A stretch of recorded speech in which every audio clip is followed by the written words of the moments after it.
Hey guys, Olga here from Moonlit Voyage. We just finished recording the episode Ferris wheel and wanted to take you behind the dream to give a bit of context. I will describe the NDE or near-death experience itself, as well as the series of events that led up to the dream. So, where to begin? Well, the NDE happened in June of 2010, and I was in the hospital to give birth to my second son. I was already a mom. I had already been through childbirth. I had gone through natural childbirth, so there was no epidural, no drugs, nothing, fully, birth canaled and everything. And we were on track for a healthy birth, right? My fiance and I were expecting a boy, and all of the indicators, everything, green light, go, right? He was up to weight. He was, all of the tests had gone through. They were all great. And I started having contractions. And so we went to the hospital. And our plan, we actually didn't have a plan, because our plan was to do the same thing that I had done the first time, which was to go through the birth experience with as little, help as possible from the doctors. And so we are in the hospital for, what felt like forever. It felt like I was in hard labor for a really long time. It got to the point where my fiance went to the nurse and said, "Hey, you guys haven't checked on her. Can you check on her again?" Now, they were looking for, certain indicators. And one of the things that was not happening that should have was that, I was fully dilated, but the baby wasn't dropping. And his head was too big to actually, breach the birth canal. And so the doctor, noticed, or not noticed, but he examined me and he came to that determination. And he gave us an option. Do you want to have a cesarean section? You can, we can continue this and we can keep trying. But I hadn't even gotten to a place where I could push yet. So it felt like we needed to go in that direction. And, I didn't know any better, I guess. At the time, my first one was relatively easy. And I trusted that, the doctors would know what was best. And so we went into the operating room. They gave me an epidural. And I, was covered and kind of separated from, like they just put a sheet in front of you so that you can't really see what's going on in the bottom half of your body. Went completely numb. And next thing I know, the nurse is handing the baby to my fiance. And he's crying. And I'm like, whoa, what? Right? Because there was just a stark difference between the two experiences. I actually watched my son be birthed the first time around when I was having this experience. The second time around, I had no eyes on him, no sense of what was going on with my body. And the only indicator that I really had was his crying and then, dad coming over to me. And so, we're like, yay, I'm smiling and he's smiling. We're happy. He's here. Oh my gosh, we couldn't wait for you to get here. Kissing the baby, the whole thing. And he takes a selfie of us. And then the next thing I remember is I'm in a totally different room. I'm just someplace else. It was as if, something had the scene just switched. And all of a sudden I'm, in a hospital room waking up by myself.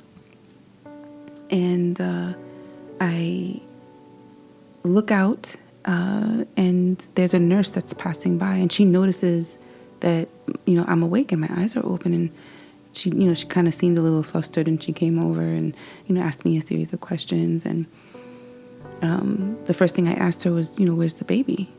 Because I remember in my first experience, after having the baby, they gave him to me right away. He was, with me 100% of the time.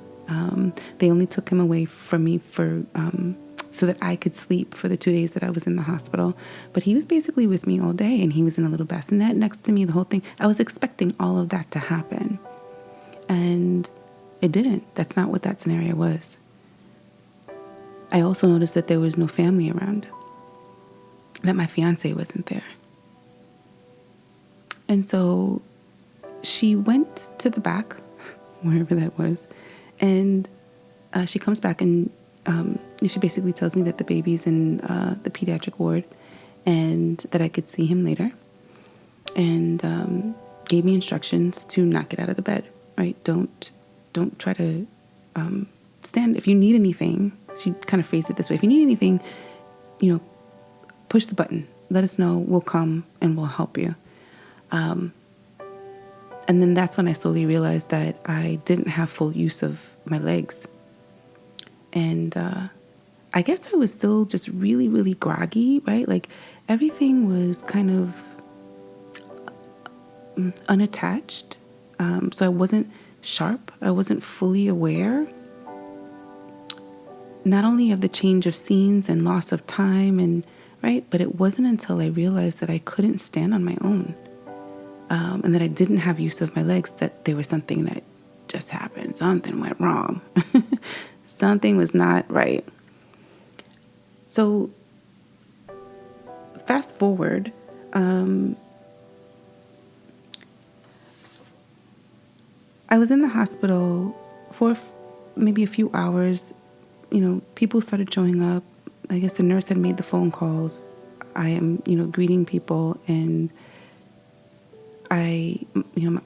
when there's a quiet moment, I guess at the end of that evening, they eventually took me from the area that I was in. So I was in what I later found out was like the recovery area, where you have, you're in urgent care, where you have 24-hour assistance. Apparently they were waiting for me to wake up, and I needed to be under, I don't like this word, but surveillance, really. So after I woke up, after the visitors and everything, they moved me to another room, a private room of my own. My fiance, once things quieted down, starts to tell me what had happened. And that's when I learned that I had been in a coma, that I had been operated on. And when they finished the cesarean section and they sewed me back up, I was experiencing internal bleeding, and I went into some kind of an arrest, and they had to go back in and open me back up and try to figure out where this internal bleeding was coming from. And it took them a while. They had to get heads of, hospital to come from different areas of the hospital, to kind of come together, try to figure out how to approach the problem, because apparently my heart stopped beating twice, and I had a total of, I want to say it was 3 surgeries in total, of the going into the same wound to try to figure out what the problem was, and after that I had about 1 week of recovery in that room. So needless to say, all of this was very shocking to me, and it explained, why I couldn't stand, and it was because my legs had atrophied, right, because of non-use over that 2-week period, and so I had to learn how to walk again, which came with time. It wasn't as dramatic as it sounds. Within the week, I was able to do it. It's just I had to have physical therapy to help me to move my body in a way that would allow for the blood flow and all that. And I had to learn how to stand on my own and how to walk, and because I had to do all these things before I could leave the hospital. So that took about a week. I want to say a week and a half, where I met all of the criteria that was on the doctor's checklist in order for them to be able to release me and let me go home. And then I went home, and over the next month, I still felt pretty, groggy. I realized because as the story started to unfold, I think my family, and especially, my fiance, was very delicate in how they were delivering information to me along the way. It didn't all come all out at once. It was little drips and drabs so that I could,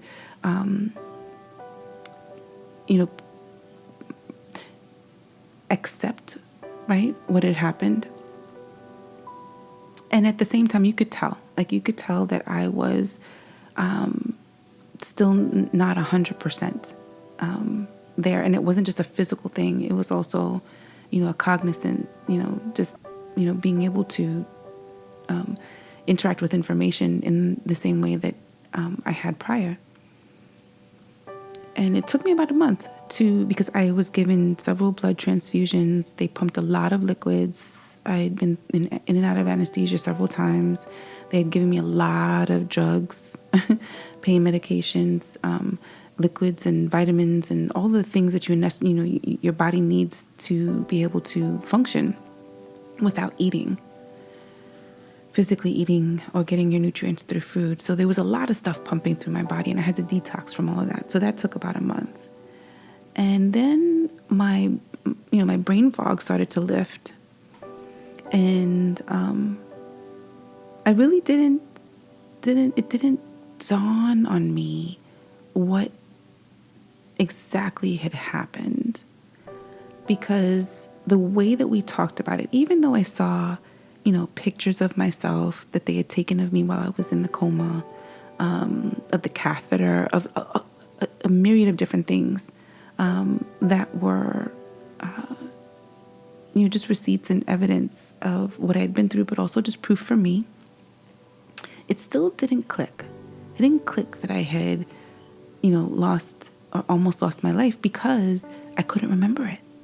It's not as though I went somewhere that I could remember. Like, if you listen to other people's testimonies, they'll, some of them will tell you that they saw the bright light, or they were talking to angels, or, they experienced all of their senses, or they experienced God, or there were all these, things that they could bring back. And I brought nothing.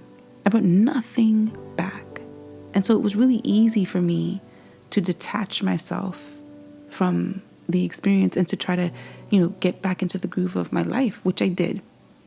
For another about year, I was completely unattached to the experience. I had enough going on. I had a brand new baby that I had to take care of. And I just went back into the groove, of life, making plans to get married, plans for my older son, right? He was getting ready to go away to high school, and there was just a lot, going on. And then I had what I would describe as, my first knock on the door. And I remember this very, vividly. I'm in my bedroom, I was in my bedroom, sitting on the chair, and all of a sudden, there was a flood of all these thoughts and feelings. Just like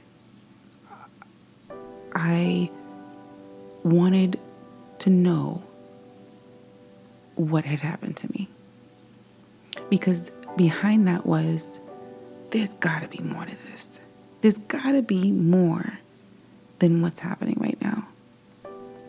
And what I was referring to was the regular, go through your life, get up, eat, go to work, take care of baby, you know what I mean? Do all of the things that you normally, watch TV, eat again, go to sleep, do it all over again.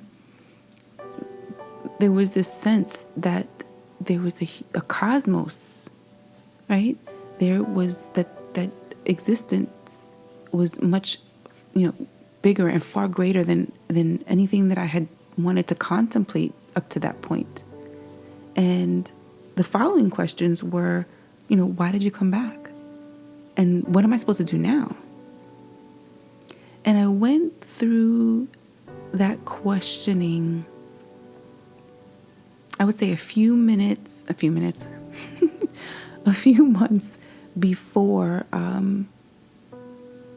the clock, right? So they talk about the Mayan clock, December 21st, 2012.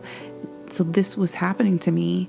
These profound questions, this burning desire to know what had happened to me after a whole year of not really caring, was now kind of coinciding with this clock coming, ticking and coming to an end. And I hadn't realized it at the time, but I put two and two together later on.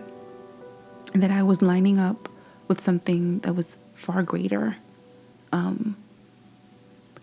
not only cosmically, but also amongst the collective, right? Human beings on the planet. I wasn't the only one. There were others. They had their path that they had, gone through to come to a place where they were asking themselves these same questions. But this was my path, and this was the way that it was happening for me. And then what ensued was, again, what I kind of found out later was something called the dark night of the soul, right? Where everything in my life started to fall apart, right? So these new questions, along with them came criticism for a lot of things that were going on around me, right? There were financial problems, money problems. There were relationship problems, intimate relationship as well as friendship. My family relationship stayed intact. However, I was having some challenges with my older son, right? And it just made for being in a very, very uncomfortable place, right? Because up to that point in my life, I wasn't really equipped to be independent again, right? I was now part of a couple, one of two, and now 3 and 4, right? And I mentally, physically, and emotionally felt like I wasn't quite ready to just jump into the rabbit hole. And yet, that's what I did. I was compelled. There was a point where, I couldn't keep my fingers away from trying to figure out what had happened to me, because although I had the language of NDE or near-death experience, I didn't have that at the time. At the time, it was just, oh, this thing happened to you. You went to the hospital, tried to have a baby, and you were in a coma, and now you're back, right? But it was never talked about in the context of a near-death experience that you almost died. It was just more like, factual, this thing happened to you, you were in a coma, you came out of it. And so when I started to go down the rabbit hole of the NDE, I went to look for stories of all walks of life, people all over the globe who had experienced an NDE and what their telling of their story looked like. And none of it looked like mine. None of it. And that's in part because I didn't have a story. I had a backdrop, but I didn't have an experience that I could bring back and say, this thing happened to me while I was on the other side. Didn't have it. And so it created this hole for me that I had mentioned earlier. There's got to be more. Why did I come back? And what am I supposed to do now? Why did this thing happen to me? And so there created this marker in my life that spoke to life before the NDE and then life after the NDE. And so from that point on, despite being in the midst of a dark night of the soul, all things falling apart, right? It put me in a position where I had to go inward to try to see if I could figure out what was going on, because there was no one outside of me that was going to be able to give me that answer. I knew it. There was no pastor, guru, friend, family member, no one in my circumference of, or my network was going to be able to give me context and tell me where I had been. So I knew that I had to go within. And that rabbit hole of the near-death experience and kind of researching all of that led me down a million others. And when I say a million, oh my God, it was almost overwhelming. Almost overwhelming. I went into religion, into psychology, into philosophy, into esoterica, metaphysics, physics/science, universal law, occult, cosmology. I literally went into all of the things. And I was just consuming. And at that point, I decided that I was going to stop watching, regular news and, watching television in general, that I was just going to allow for me to guide me, right? Whatever it was that I felt like I was interested in and I was curious about, I would just jump into that rabbit hole until I got to the bottom of it. And then that always led me to another one.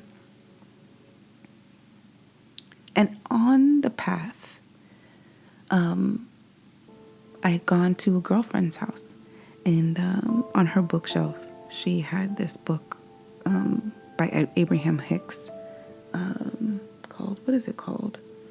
Let me see if I can find the name of it. Ask and it is given. That's what it is. Ask and it is given. And as I read that book, it made so much sense to me.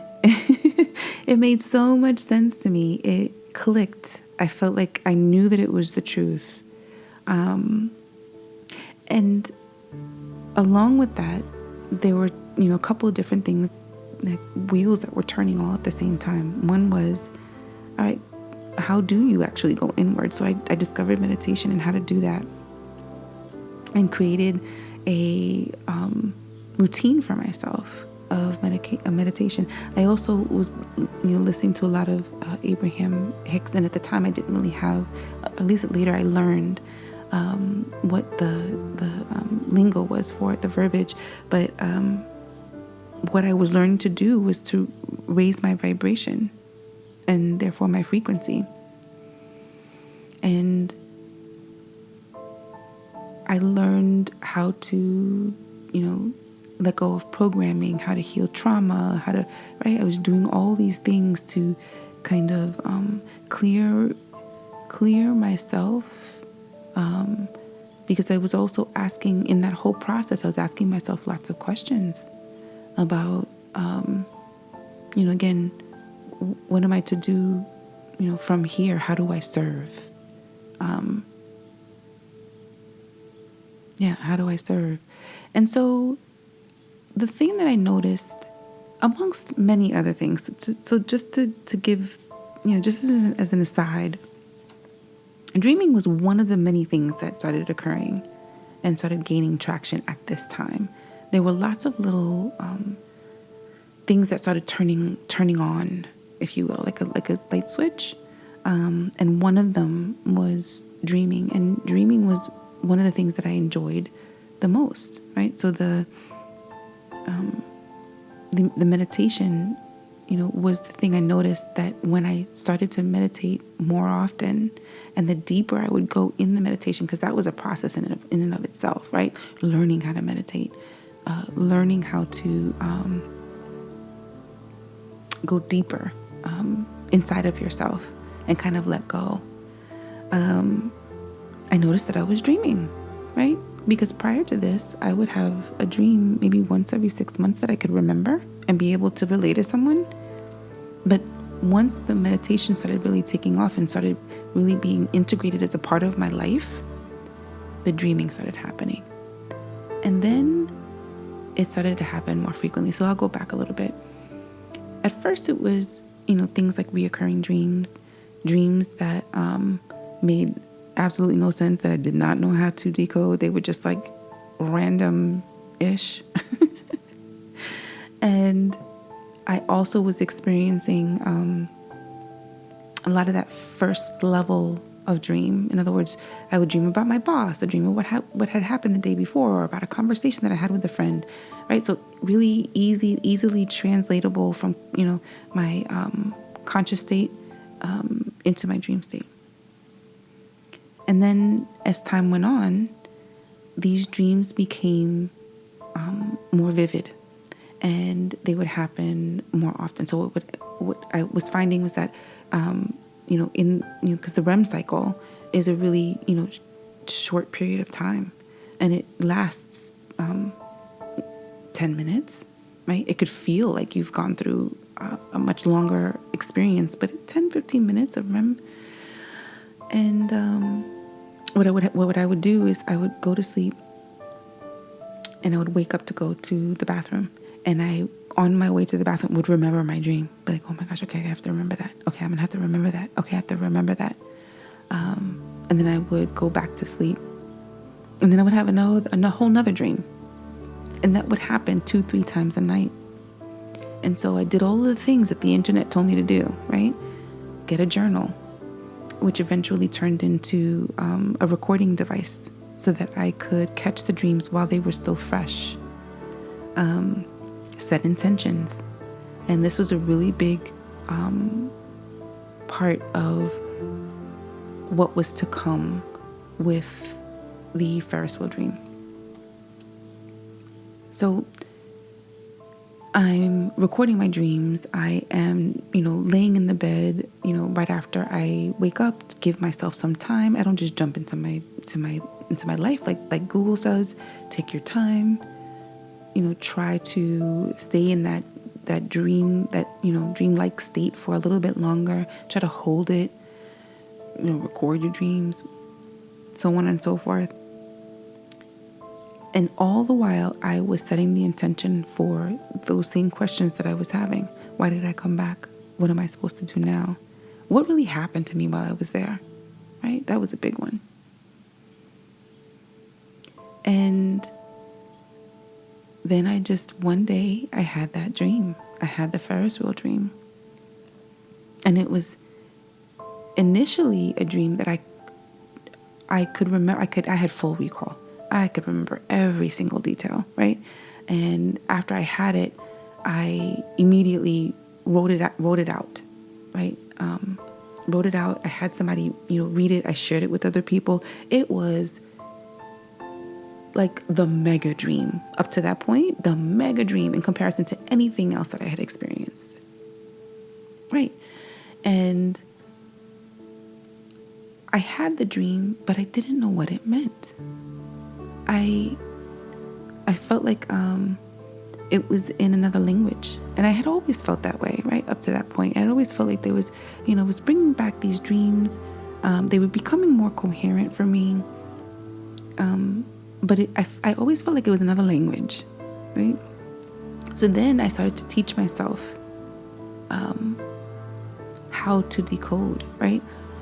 That your subconscious mind is where these dreams are coming from, and whatever it is that you're holding in your subconscious mind as symbols is what your higher self has access to in terms of its vocabulary. So for instance, if red means something to me specifically, it's going to be revealed that way to me, and the dream's going to be used as a symbol in the dream to tell me something.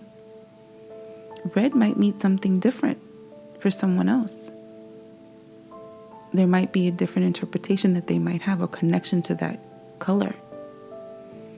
And so that's why dreams are intensely personal. They're very, very personal. So once I kind of did a lot of that, right? Because there are dream dictionaries online that you can go to. I would in the beginning, I was trying to piece together from dream dictionaries what things meant.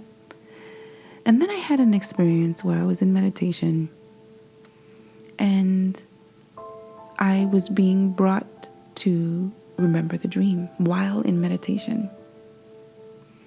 And I was given, or I connected to, while in meditation, reviewing the dream, what each of the stages in the dream or the changes of scenery meant, right? And so I was given layers of what the dream meant through my meditation, and that's how I got the symbology of the dream.